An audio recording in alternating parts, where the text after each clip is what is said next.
Bonjour à tous, très heureux d'être à nouveau parmi vous cette année et donc prendre un peu de temps sur à nouveau cette réforme de l'obligation d'emploi, pas par vous la décrire par le menu. D'ailleurs, vous l'avez dans votre guide, quelques éléments qui permettent d'expliciter les choses concrètement, mais plutôt pour revenir un peu sur l'esprit de cette réforme et ce qui est pour moi important que tout le monde retienne parce qu'il y a des points d'attention qui me semblent importants et pour que tout ceci aille dans le bon sens. Alors, premier point sur lequel je voulais revenir, cette nouvelle obligation d'emploi, il y a la volonté que ça soit une déclaration fortement simplifiée, passage par la DSN, et puis finalement moins de paramètres. La déclaration actuelle, je dirais l'ancienne, mais il y a encore une déclaration à faire dans ce format-là, est assez complexe. La nouvelle peut être faite finalement avec assez peu d'éléments.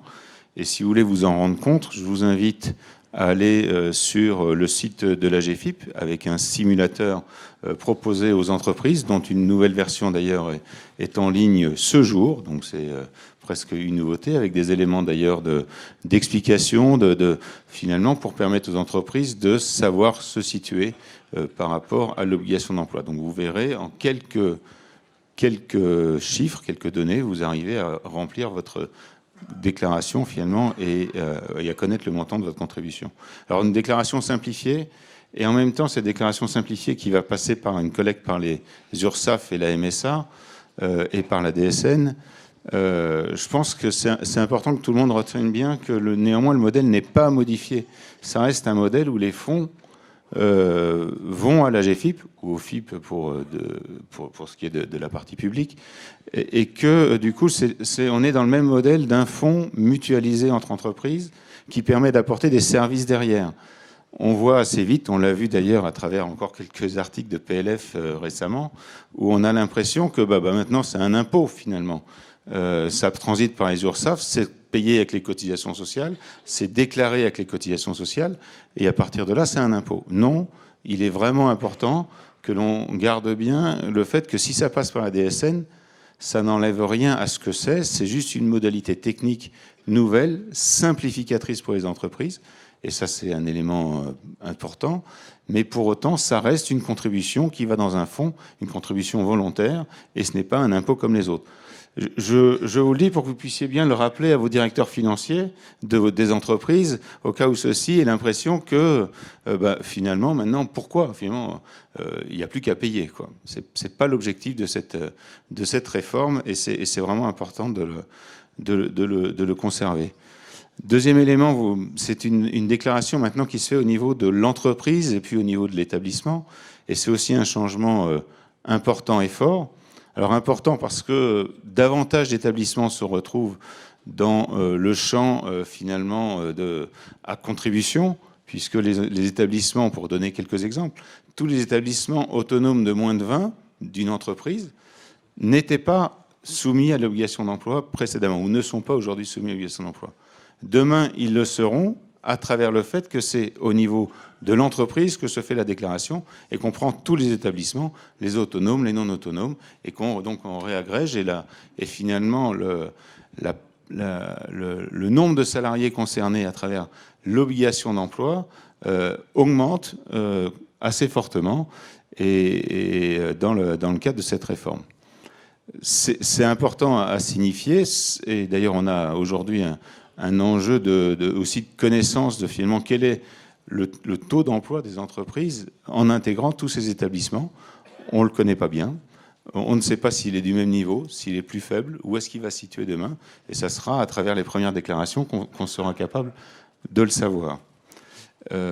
Et deuxième élément, et d'ailleurs c'est pour ça qu'il y a ce mécanisme d'écrêtement, d'augmentation progressive des montants de contribution, avec la volonté, une double volonté, d'indiquer aux entreprises on change un peu de système, mais on veut vous donner le temps de vous adapter pour pas payer plus de contributions.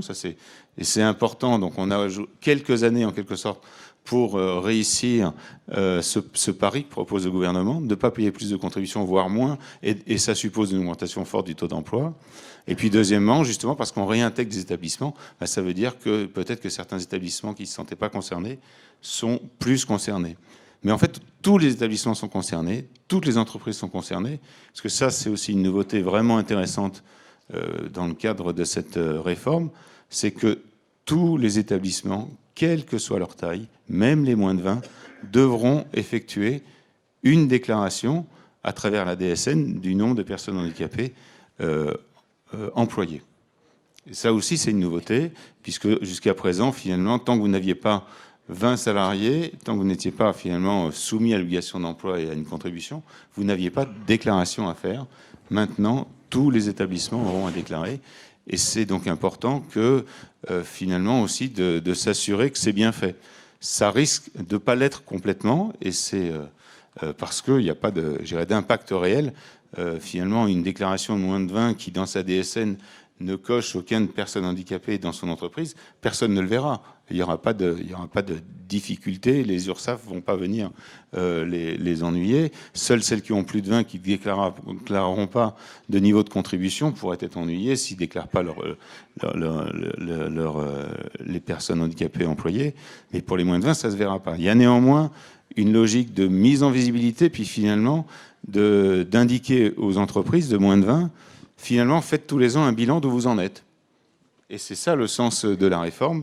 Et c'est donc important de pouvoir le porter tous, de dire cette déclaration, on la fait tous, parce que ça permet de savoir où est-ce qu'on en est par rapport à ce défi sociétal et par rapport à l'enjeu qu'il y a d'employer davantage de personnes handicapées. Voilà, je reste sur l'esprit de la réforme, mais il est important à comprendre parce qu'il peut être porté par chacun, par tous, quel que soit le positionnement dans l'entreprise.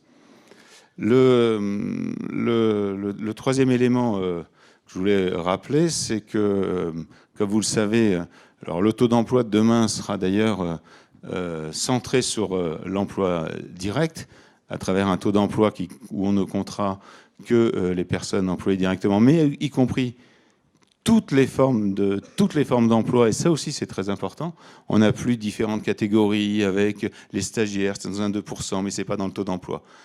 Toutes les personnes employées dans l'entreprise, les mises en situation professionnelle, les stagiaires, y compris les non rémunérés, toutes les formes d'emploi seront comptées au numérateur du taux d'emploi et permettront finalement de savoir voilà, quel est le taux d'emploi. Alors, c'est un calcul maintenant en ETP qui est fait en tenant compte des temps de présence dans l'entreprise réellement. C'est finalement les mêmes modes de calcul pour les autres sujets. Donc, il y aura plus deux modes de décompte des salariés dans l'entreprise aussi, mode code du travail pour l'obligation d'emploi et mode sécurité sociale pour les autres systèmes. On harmonise la manière de compter et en même temps on prend toutes les formes d'emploi, quelle que soit sa forme, et c'est une manière de dire aussi de valoriser ce qui va être fait au titre de l'embauche, de la mise en situation professionnelle, de stage pour des personnes handicapées. C'est aussi un élément important. Et donc la sous-traitance, elle, n'est plus traitée de la même manière en unité bénéficiaire comme c'était fait précédemment, mais est valorisée à peu près sur des niveaux équivalents que précédemment. Et pour autant, il y a un élément aussi important, y compris en termes de démarche sociétale, c'est que les entreprises, même si elles ne le comptent pas dans leur taux d'emploi, rien ne les empêche de dire ça fait tant de personnes handicapées employées demain, à travers les actions de sous-traitance. Rien n'empêche de le faire, et au contraire, vous pouvez valoriser vos entreprises à le faire. Parce que finalement, c'est peut-être plus parlant, plus humain, que de dire c'est tant de chiffre d'affaires. Même si ce n'est pas valorisé dans la contribution, rien n'empêche de faire ceci. Au contraire, je pense que c'est un élément important pour finalement voir quelle est la politique handicap de l'entreprise.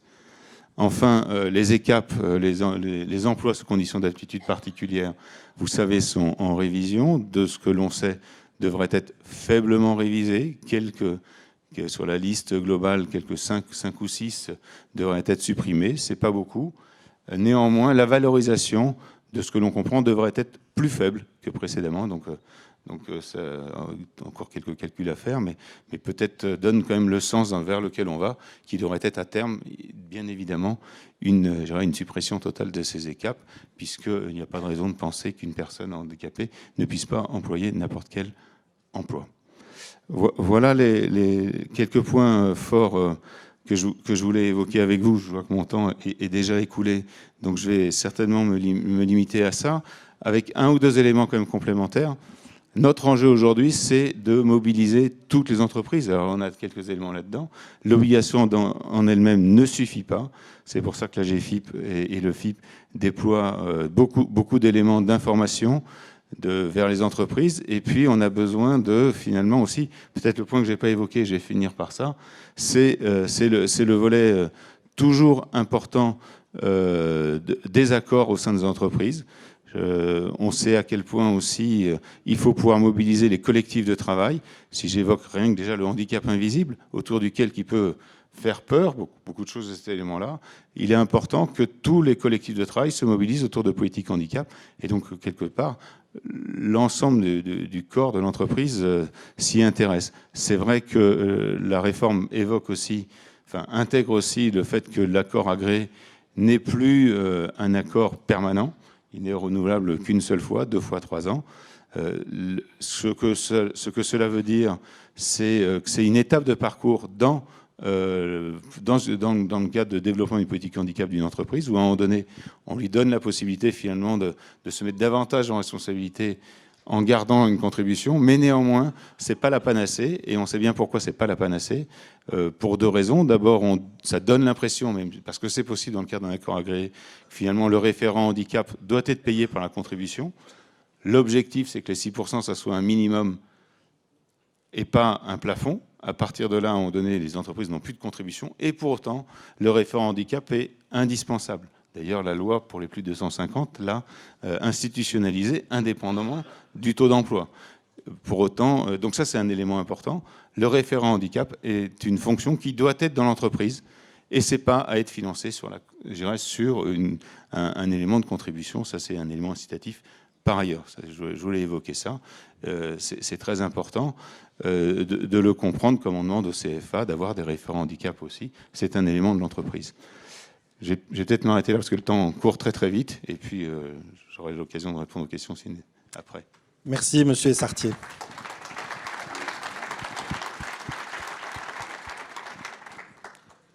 Bien, bonjour à tous. Merci beaucoup à Anne d'avoir invité le FIP.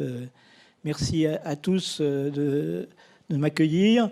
Le rôle des syndicats dans le dispositif du FIP est tout à fait important puisque toutes les conventions que nous signons avec les employeurs, que ce soit au niveau de l'État, au niveau des collectivités locales ou au niveau des hôpitaux, doivent obligatoirement avoir fait l'objet d'un avis des organisations syndicales et elles sont souvent assorties d'un projet qui est présenté aux organisations syndicales.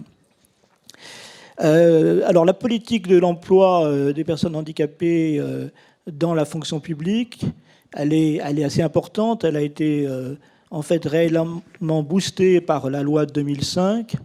Et aujourd'hui, on a à peu près 250 000 personnes en situation de handicap qui travaillent dans la fonction publique sur le petit million de personnes en situation de handicap au travail. Et avec un taux d'emploi qui est de 5,6%, surtout élevé dans les collectivités locales, et puis à peu près 30 000 recrutements par an et 16 000 maintiens dans l'emploi. Alors nous avons été touchés ou bouleversés par les deux textes récents.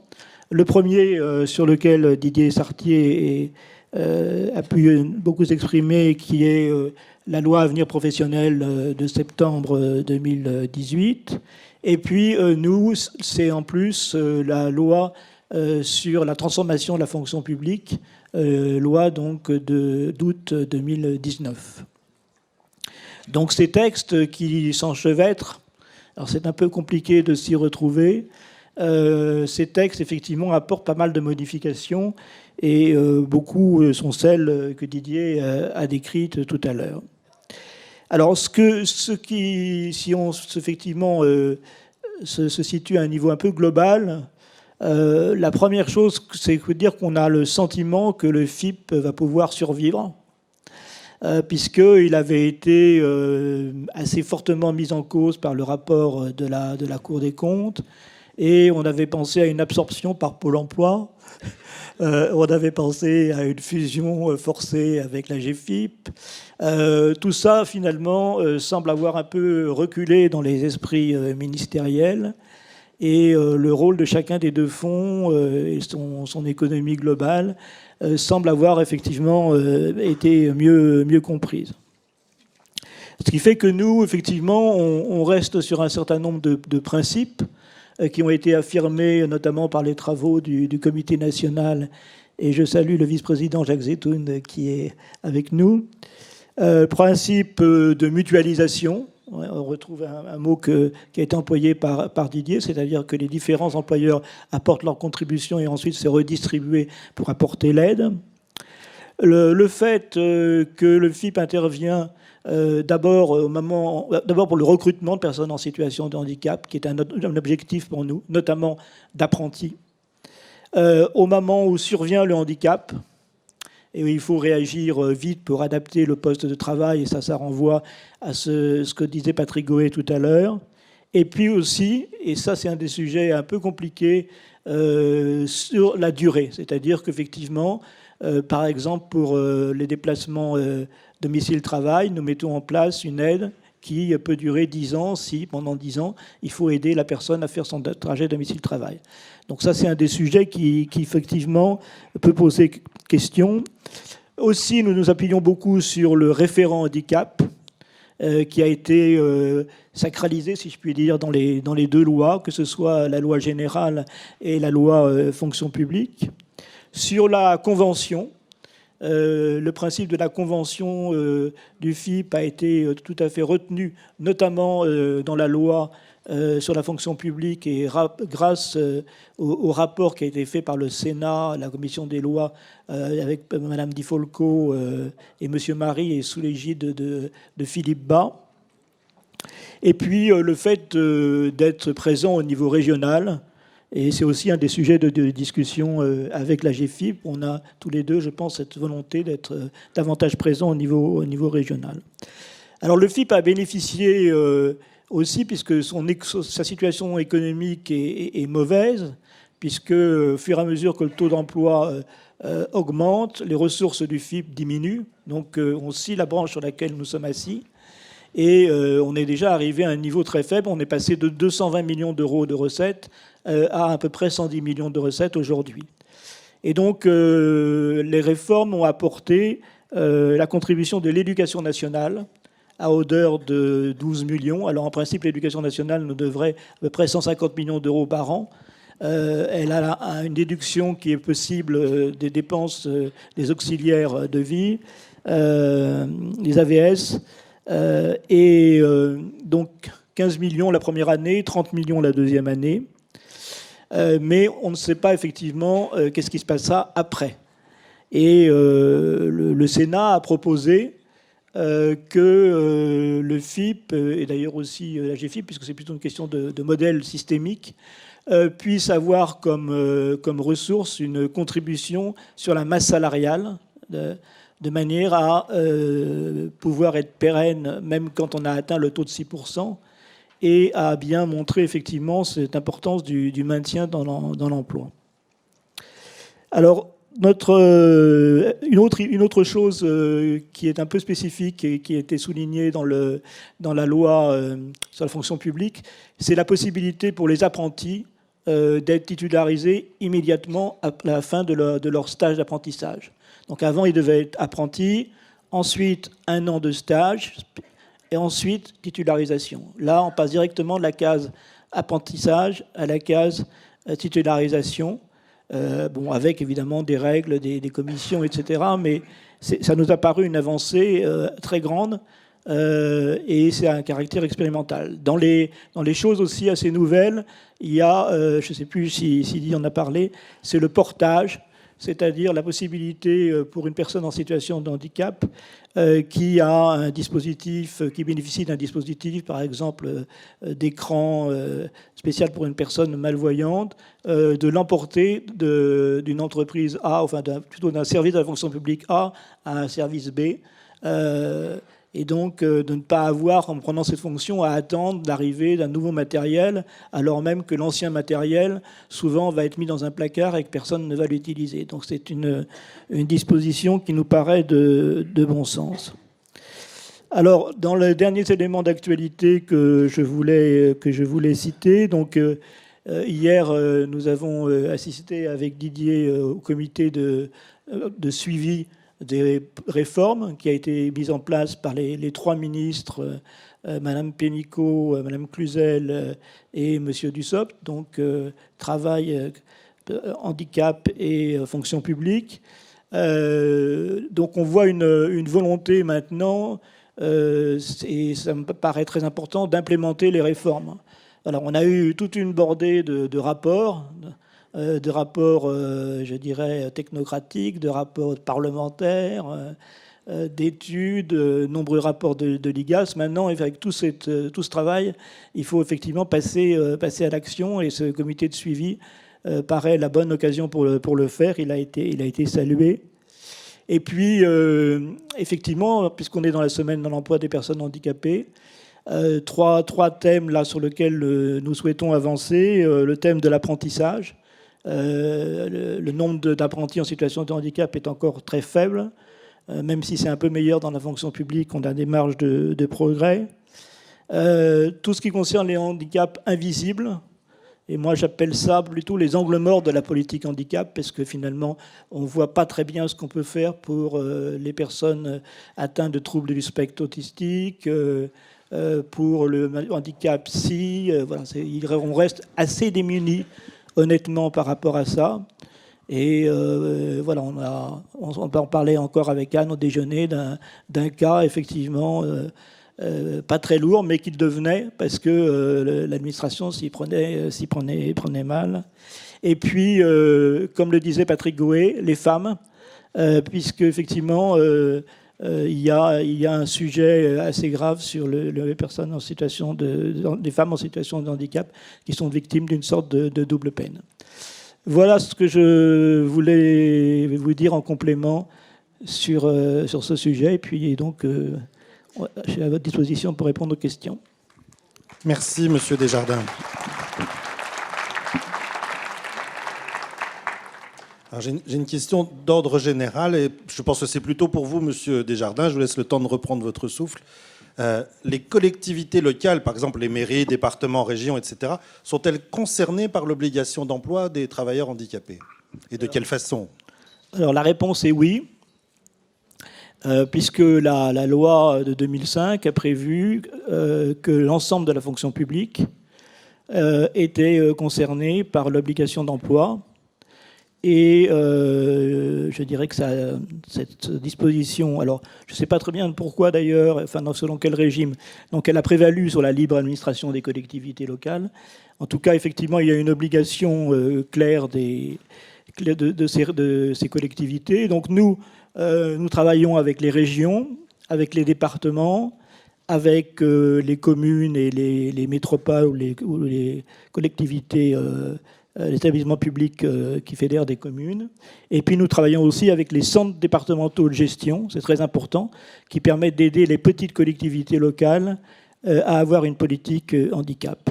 Et aujourd'hui, donc le taux moyen de la fonction publique est de 5,6%, mais c'est en fait 6,7% pour les collectivités locales, 5,5% pour les hôpitaux et 4,5% pour l'État.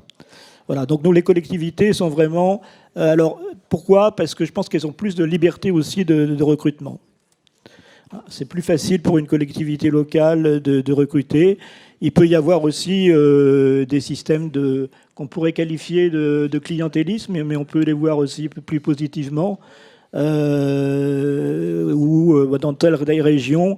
je pense à La Réunion. Voilà, à La Réunion, effectivement, un maire nous avait expliqué qu'effectivement, il y avait un certain nombre de postes et qu'il les faisait tourner entre les différentes familles de manière, effectivement, à apporter des ressources aux gens. Donc, il peut y avoir une attention particulière.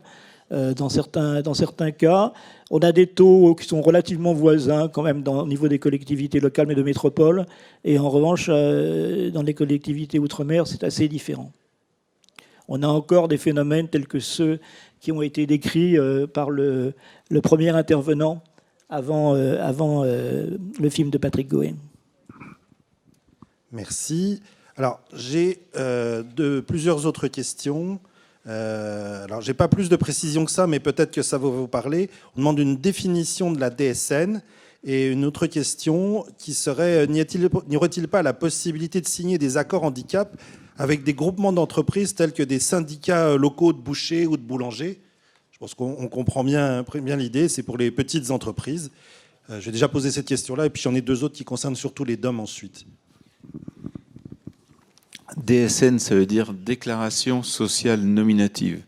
C'est le flux informatique qui existe aujourd'hui, mensuel, entre une entreprise et les caisses de sécurité sociale, dans lequel sont renseignés finalement le nombre les personnes employées avec leur nom, et puis tous les éléments de leur contrat de travail finalement. Enfin, voilà. Et c'est dans ce flux-là, qui aujourd'hui existe entre les entreprises et les caisses de sécurité sociale, que se fera la déclaration au titre de l'obligation d'emploi en 2 temps. D'une part, tous les mois, à compter de février 2020, donc c'est bientôt, pour ça que je l'évoque, tous les mois, les entreprises déclareront, ben voilà, dans mes salariés un tel, il est personne handicapée, et puis tous les ans, comme aujourd'hui, c'est-à-dire là, la première fois, ça sera courant 2021.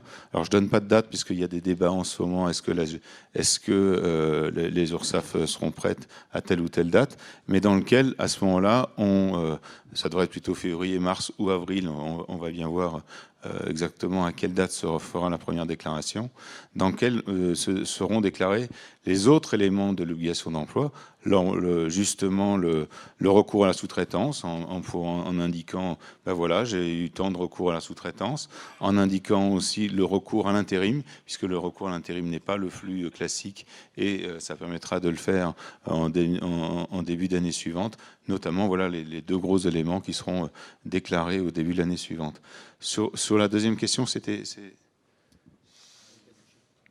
qu'il y a possibilité de signer des accords avec un groupement de petites entreprises, donc plutôt au niveau local, si je comprends bien? Alors, je ne sais pas quelle est la possibilité juridique de faire des accords au niveau inter-entreprise, mais d'une certaine manière, rien n'empêche des entreprises, et il y a une vraie réflexion à avoir autour, pour les plus petites, de comment d'ailleurs réussir à, d'une certaine manière, mutualiser des missions handicap, apporter un service commun à plusieurs.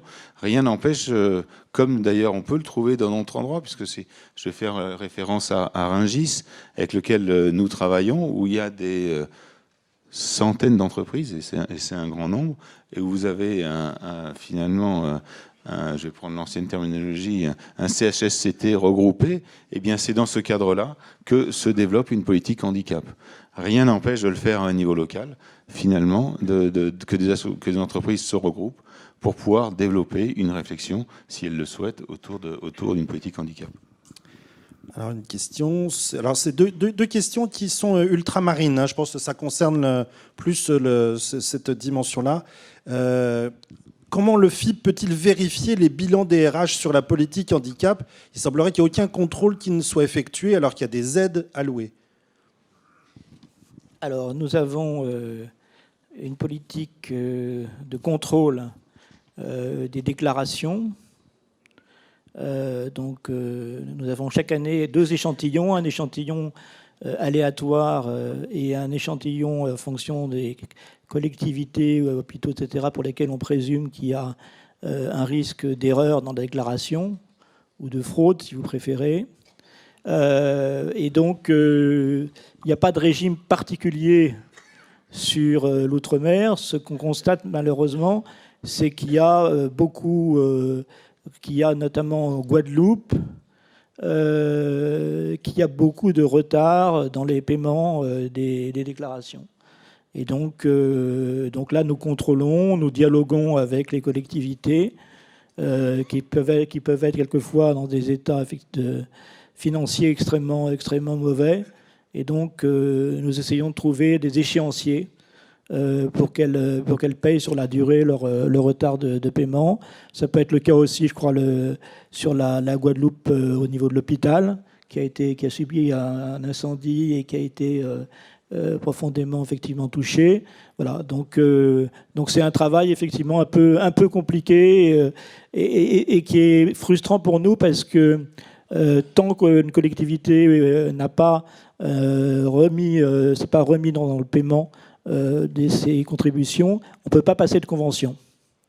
C'est les règles qui ont été posées par le comité national. Donc il y a des gens avec qui on a envie de travailler, si je puis dire, où il y a une bonne dynamique des syndicats, des acteurs, mais tant qu'on est en impayé, on ne peut rien faire. Voilà. Alors donc en tout cas, pour répondre à la question, il y a des contrôles, et ces contrôles portent également sur les DOM. Malheureusement, la situation est plus difficile dans certains DOM qu'au niveau national.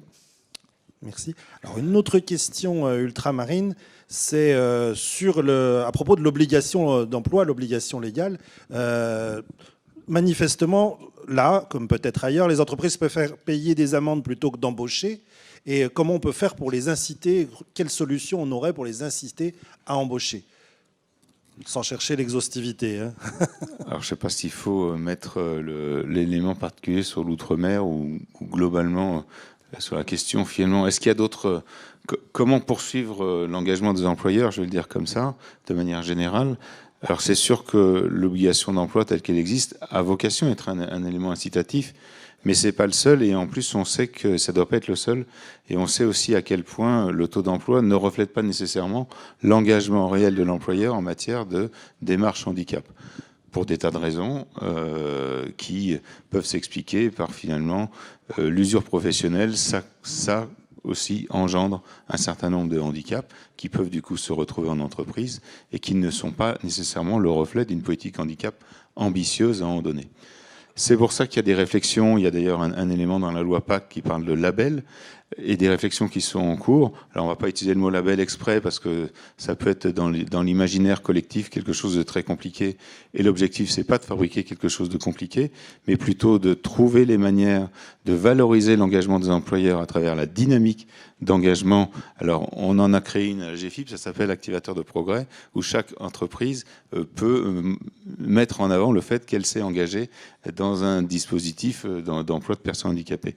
On cherche à faire quelque chose d'un peu plus, disons, formalisé, d'un peu plus objectif et qui permettra, à travers un calcul d'indice, d'une certaine manière, de mesurer la dynamique de recrutement, la dynamique de maintien, la dynamique de sensibilisation, des éléments voilà, qui peuvent participer à présenter un réel engagement d'employeur et qui pourra être repris par toutes les entreprises volontaires. Alors, une question peut-être avec une réponse courte, parce que ça ne concerne qu'une entreprise.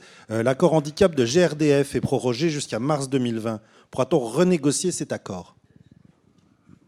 Alors, on pourra toujours... la question est double. Évidemment qu'ils pourront renégocier cet accord. La question, c'est de savoir est-ce que cet accord pourra toujours être considéré comme agréé.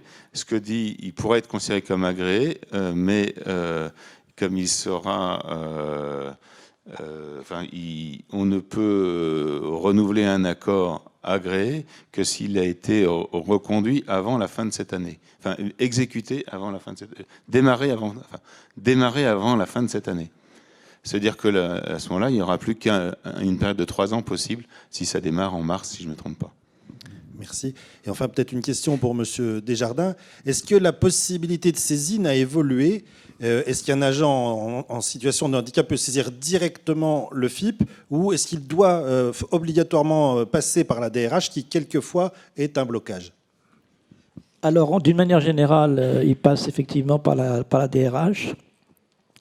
Néanmoins, la loi Paul Blanc a prévu que, dans certains cas, notamment pour l'aménagement du poste de travail et l'accompagnement de la personne et la formation, je crois que ça va être les trois cas, effectivement, il peut y avoir une déclaration directe, une saisine directe du FIP. Pour l'instant, nous avons eu peut-être, je sais pas, une centaine de cas, mais il n'y en a eu qu'une quinzaine qui étaient pertinents.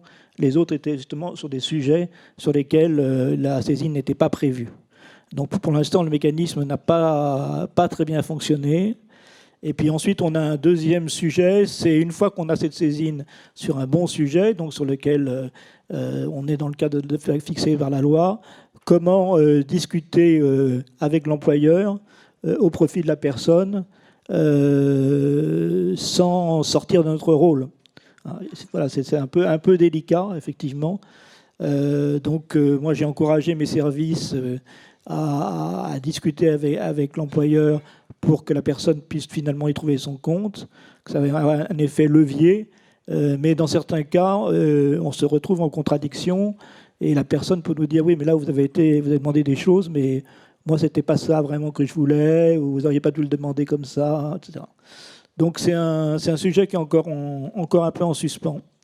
Et donc le comité national fait, à chaque séance, fait le point des saisines directes.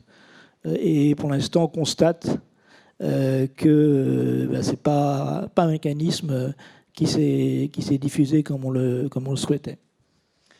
Merci, messieurs, pour la clarté de vos interventions et la précision de vos réponses. Merci.